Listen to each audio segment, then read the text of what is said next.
Mr. Brown, I not only think that I'm entitled to a raise, but also a promotion. I wouldn't ask for a promotion unless I thought I was entitled to it. I also think it would be financially advantageous to the network. You see, my page's uniform is sort of wearing out, and, well, instead of buying me a new suit, just make me a vice president and I'll wear my own suit. Thank you very much, Mr. Brown. I'm happy that you can see it my way, which leaves us with just one question to be answered. What office shall I use? Oh, no, not yours. No, I wouldn't think of taking yours. You've done such a good job with this company, Mr. Brown. Very well, if you insist. I wouldn't worry, Mr. Brown, if I were you about finding another job. I'm sure you'll find another slot in this organization. I understand that there is a job open for a page. I'll be happy to recommend you. Mickey Mulligan, what on earth are you doing? Oh, take a letter, Miss Harding. Pat! Help me, please. Any way to start a letter? No, please help me up, will you? I'll break my neck. Mr. Brown walks in. He'll do it for you. Oh, thank you. Oh, I'm dying to hear an explanation of how you got in that position. But I'm afraid to ask you. Well, I was just rehearsing to ask Mr. Brown for a better job. As an acrobat? Well, gee, Pat, you know, it's a funny thing. Barney, he's been promoted to transcriptions, and Eddie, he's been made a assistant director, and I was here long before those fellas came to work here. Well, don't be impatient, Mickey. Your time will come. I don't know. I've been a page so long, I don't think they can think of me as anything else. Now, Mickey. I guess they think I don't look important enough. They give all the good jobs to the taller fellas. It's ironic. The difference between success and failure is the difference between this and this. Mickey, it's not that way at all. It's just your imagination. You're tall enough for me.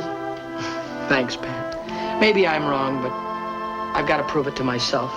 Believe me, Mickey, size has nothing to do with success.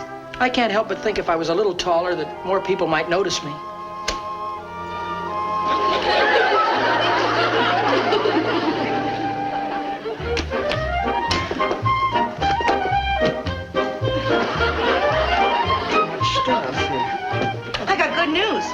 Cleaners just came. Good. Did he bring back my sincere suit? Sincere suit? He brought your blue serge suit. That's my sincere suit. When I put it on, I look like an aggressive young executive type man. Who hasn't got all his buttons? Huh? On his sleeve. Oh. I'll sew them on as soon as I put my dresses away. Oh, Michael, the way you pack a suitcase. Here, let me do it for you. Mom, what am I going to do without you? Oh. Will you really be needing these? When I meet Mr. Hercules, I'm going to need all the ammunition I can get, and 3.5 inches is going to help a lot. Oh, Michael, is this trip necessary? Do you really have to go to Riverton? Well, Mom, we discussed this at the dinner table. You know how important this job is to me. If I get it, it might mean a whole new future for me. Well, you feel you can get a better job outside the network. That doesn't mean you have to leave town. No, look, you talk as if I was going to the end of the earth. Riverton's only 250 miles away. 250 miles. We Mulligans have never been separated, except for the short time you're in the service. Oh, I just hate to think of you going, Michael.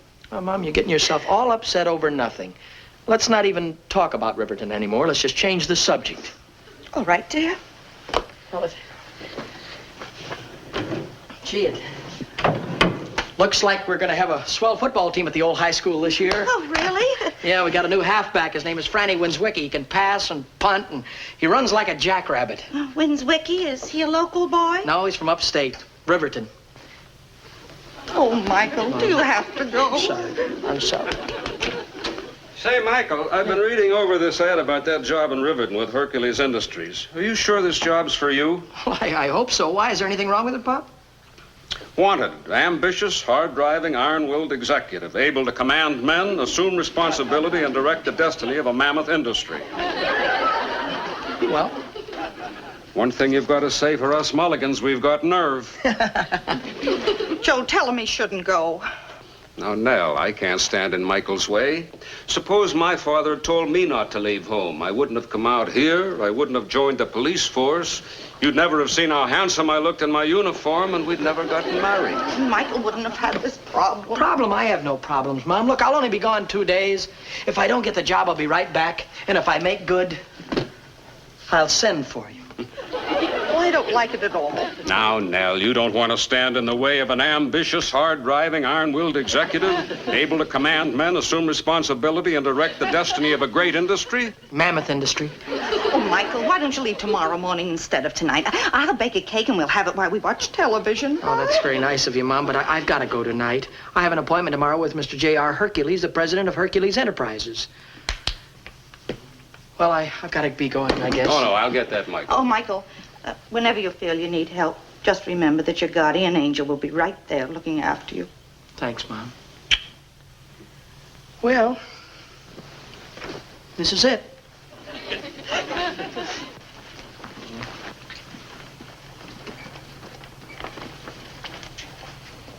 Look out, world. Here comes another mulligan.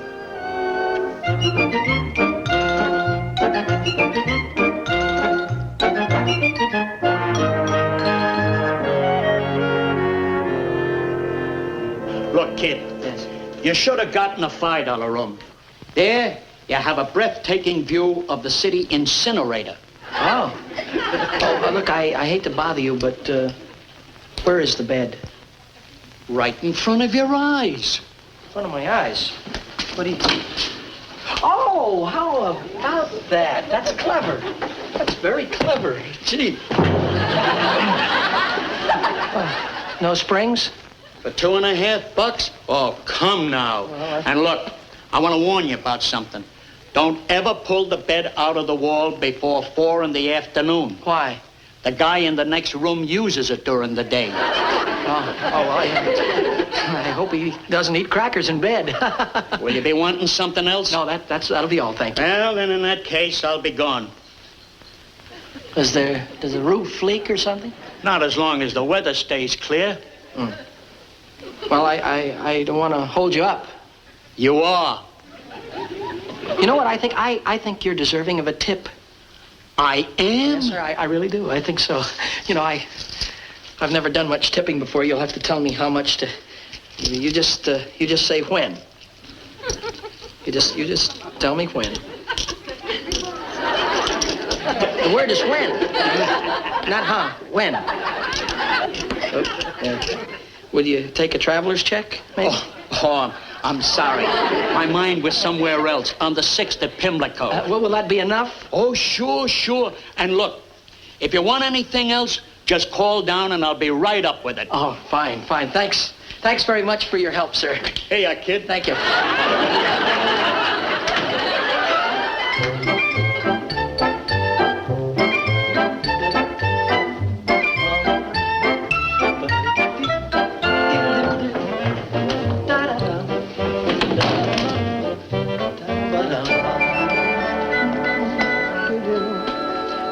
Hello, operator. This is Mr. Mulligan in 22 and a half. Would you tell room service to send me up a nightcap, please? Root beer. Yes, ma'am. Just root beer. Oh, and would you please send up $10 worth of change? I may want to tip the boy. Now, get my sincere suit out so it'll be... Get all the wrinkles out for tomorrow.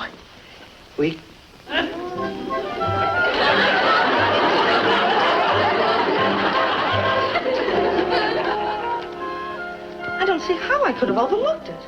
You mean you packed 2 of your dresses in Michael's suitcase? Well, it looks that way. That's fine.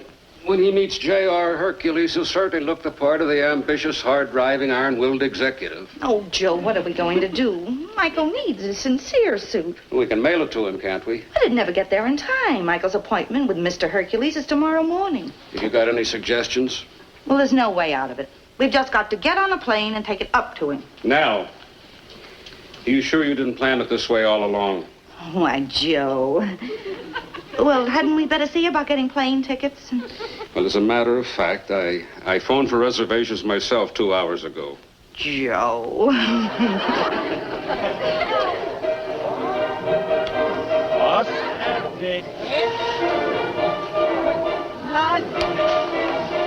Why I married you, I'll never know. Because nobody else would have you. Oh, is that so? That's so. Do me a favor. Shut up!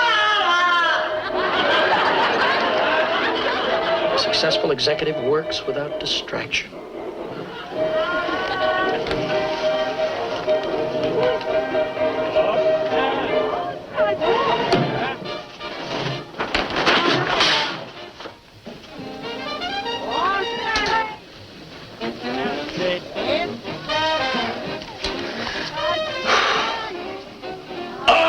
You're just like your mother. Always putting in somebody else's business. Is that so? That's so. A good executive is forceful. He is capable of handling people beneath him and above him.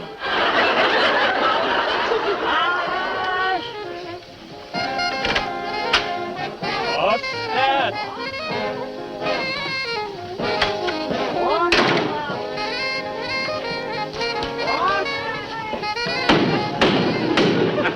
Now look what you've done. You woke up that jerk downstairs. Is that so? Yeah, that's so.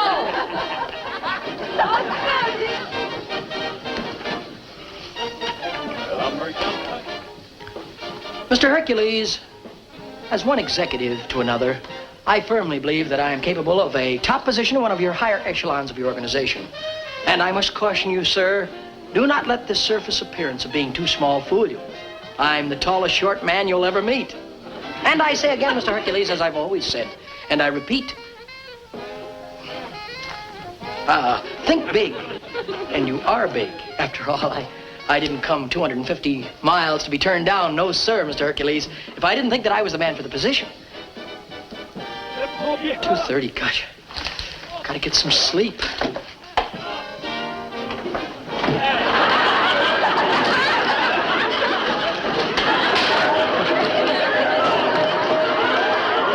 Hey, cut out that racket down there. People are trying to sleep. Yeah, shut up.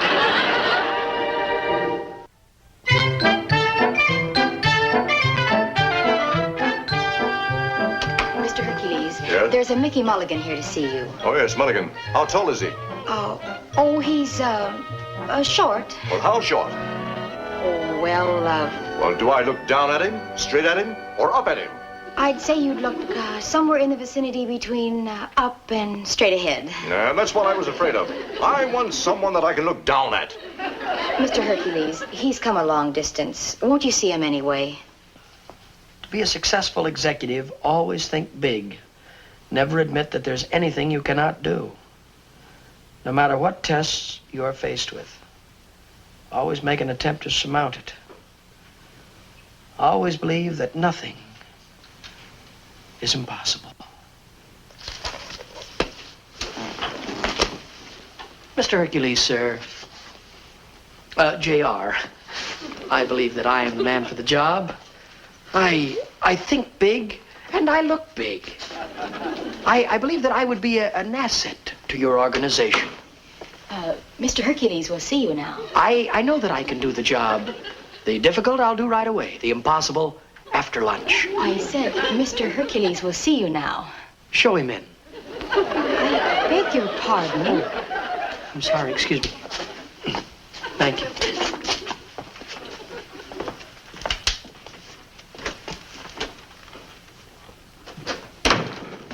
Excuse me, is your father in? Oh, I'm terribly sorry, sir. I couldn't see you from back then. You were playing with the train. Playing? I wasn't playing, Mr. Mulligan. Oh. This is a model of what I manufacture. Yes, sir. I manufacture the largest locomotives in the entire world. I see. I build the biggest bridges, the biggest skyscrapers. I do everything big. Yes, sir. Yes, sir. As I've always said, think big, and you are big.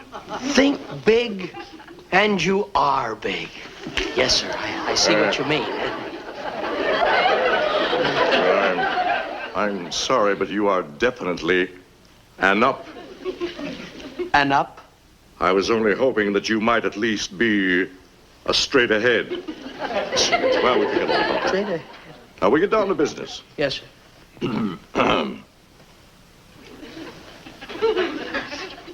Well, Mulligan, I can see that you flunked your first test. What have I done wrong, sir? When I put a cigar in my mouth, I expect someone to light it for me. Oh, I'm sorry. In a crowded room, I usually create quite a blaze. Yes, sir. Just took your matches, and I'll light it for you, sir. I assure you it won't happen again. Thank you. You know, I want a man for my personal assistant. Well, I think I could be that man, sir. Well, then you must anticipate my every thought. Your every thought?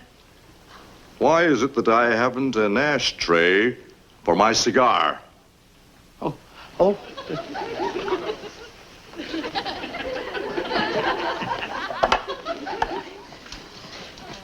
There Thank you you. go, sir. Yes. The man I hire as my assistant must be able to type. Do you type, Mulligan? No, sir. I mean, yes, sir. That is, I took a course in school. I see. Well, over there's the typewriter. Now, let me see what you can do.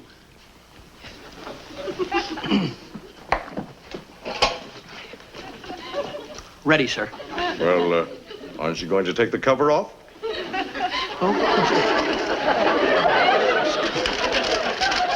Just a little nervous, sir. I'll be ready in just a second. There we are. I'm ready now. Now, take this dictation. Yes, sir. The principal advantages of the diesel locomotive over the conventional steam engine type is the more efficient combustion at elevated temperatures. Now, read that back. The. That's not very good. I know. Well, to tell you the truth, sir, typing wasn't one of my favorite subjects in school. Yes, I see. Well, Mulligan, I'm going to level with you. What? The moment you walked into this office, you were just not the type for the job. Well, why, sir? You're too tall. Oh, well, you know what? Why that is? It's my shoes. You see, I put heels on my. I'm not interested in your shoes. Now, I'm a busy man. Good day. But, sir, Good day. too tall. How am I going to tell Mom and Pop that I was turned down because I was too tall? Who'd believe it? I don't even believe it myself.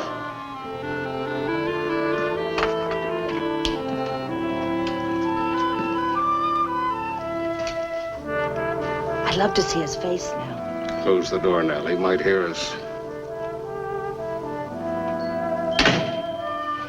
Joe, do you think maybe we should tell him we're here? Oh, no, Nell. He's got to do this on his own. Michael would never forgive us if he knew we followed him up here. But I'd like to know how he made out with his interview. He didn't look too happy just now. Well, that doesn't mean he didn't get the job. When did you ever see an executive who looked happy? So I'll call Mom and Pop and tell them I'm coming home.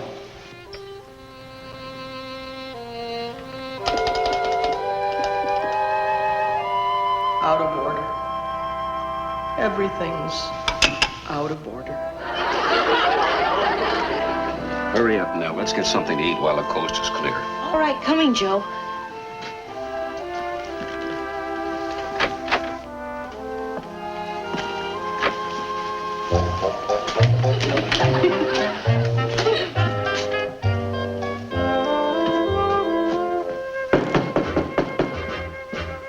Has he gone yet?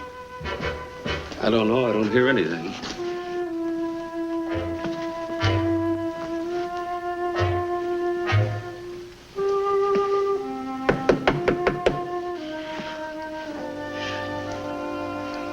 Yes. What y'all want? Pardon me, ma'am, but I was wondering if I could borrow your phone for a moment. Mine is out of order. Phone? Well, I don't rightly know. I'm a stranger here myself. I just a little bit ago got in from little old Atlanta. That's in little old Georgia, you know, y'all. Yes, ma'am. Well, it would only take a minute, you all. Are y'all by any chance a Yankee?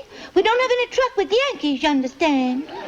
Pardon me, ma'am, but I was just wondering if I could borrow your telephone to phone my folks to tell them I was coming home. You are? Yes, but I didn't think it would make you happy. How come you're going home, son? Well, you see, I came here for a big job, and I done got turned down. Well, they turned you down? Did they give you any reason? Yeah, they said I was too tall. Too tall or too small? I think he said too tall. Give us that again, son. They said I was too tall. You'd have to see me to see how ridiculous that is. I don't know what I'm going to tell my folks. I'm sure they'll understand. Me, I too. Yeah, but there's more to it than that. You see, the reason I wanted the job so badly is I was trying to prove something to myself and to my folks, and, well, I didn't want to go home and be a failure. The Colonel says that his advice to you is to not give up so easy. If you really want this job, fight for it. Try a new attack. They say you're too tall. Go back and try it shoulder. That's what Robert E. Lee would have done. Well, folks, you know, I don't think I'll be needing your phone after all. I want to thank you, Colonel, sir, for your good advice. From now on, I'm going to play it small. Think small, and you are small. Thanks, Colonel. And thanks, Robert E. Lee.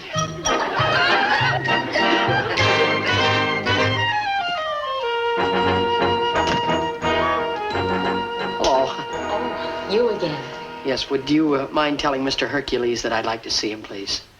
Well, you don't have an appointment. Who sent you? Robert E. Lee. Robert E. Huh? Oh, would you mind telling Mr. Hercules that I'm here in low heels this time? Look, Mr. Mulligan, I'm sorry, but Mr. Hercules has already hired an assistant, and they've left for New York. Left for New York? Oh. But his son, J.R. is looking for an assistant. I'll see if he can see you. Oh, that's very nice of you. Mr. Hercules, there's a Mr. Mulligan here about that position. Send him in, please. Go right in. Thank you very much. I don't think I'll fail this time.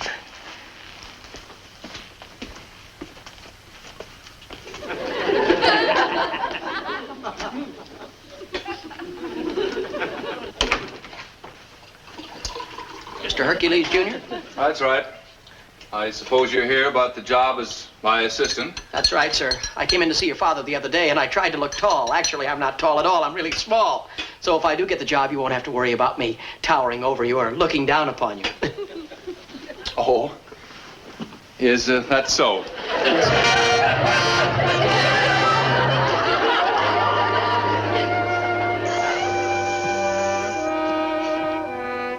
You think you're deflated?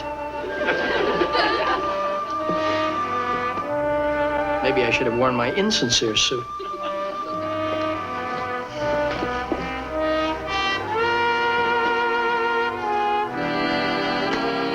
Hi there. I'm Mickey Rooney. I have an important message for you. Who is it? It's just little old us, the Colonel and me. Well, I was just packing. Mom! Pop! Gosh, what are you doing here? We all just moseyed up to pay off the mortgage on the little old plantation. You're having a little trouble cashing in that old Confederate money. Room 24, the two Southerners. It was you. Now, Michael, we didn't mean to shadow you. We just came up to bring you your sincere suit.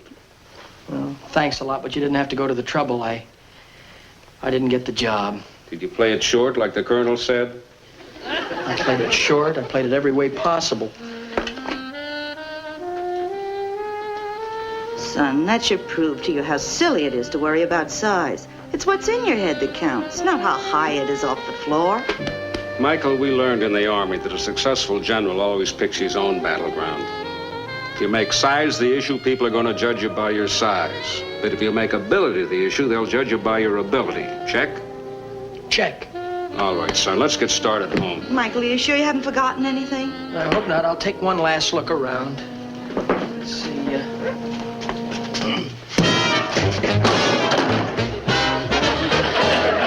It's only 3:30. Oh, I'm sorry, sir. I hope I didn't disturb you. Just go back to sleep. It's 3:30. Mickey Rooney will be back in just a moment. And now a word from next week's sponsor.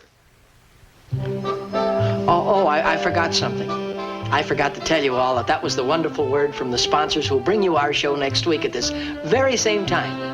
I hope you'll be watching for us then. Until that time, good night, folks.